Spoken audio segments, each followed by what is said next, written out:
I'm a writer-director who has traditionally done independent films. I've done 2 movies that cost very little to make and that I made very little money on.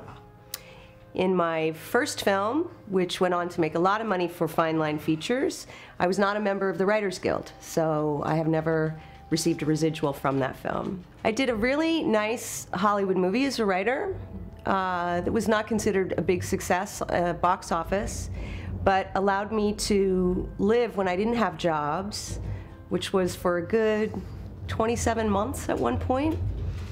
So residuals are a key component for someone like myself who doesn't have a big fee that she gets paid when she makes a movie. I was commissioned by Sundance to do a little movie for a cell phone last year. And I attended a conference with a bunch of other filmmakers in Barcelona. It was called the GSM conference.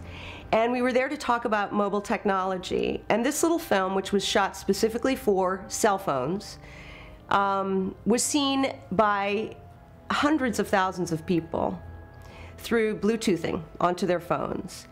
In the process of that conference, I realized that mobile technology is the wave of the future. The internet is part of it, but mobile technology is another part of it. How is that going to be monetized? Who's going to pay for that? For those of us who are not interested in doing advertisements, who want to make narrative stories, that presents an extraordinary challenge, both technologically and kind of politically and philosophically. I believe in collective bargaining. I believe in being in a union.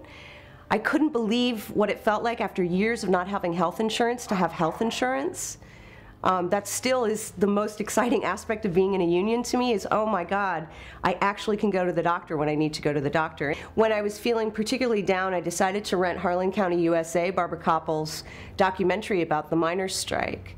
And obviously, writers are not miners in terms of the physical labor that we experience. The language of a 1973 strike of miners is quite different than our language.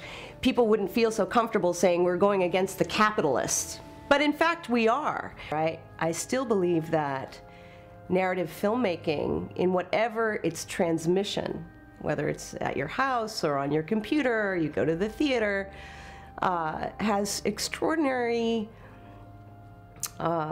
salutary benefits. It makes you feel better. It can expand your world. And that's one reason that I feel so supportive of where we are now and where I think we need to go.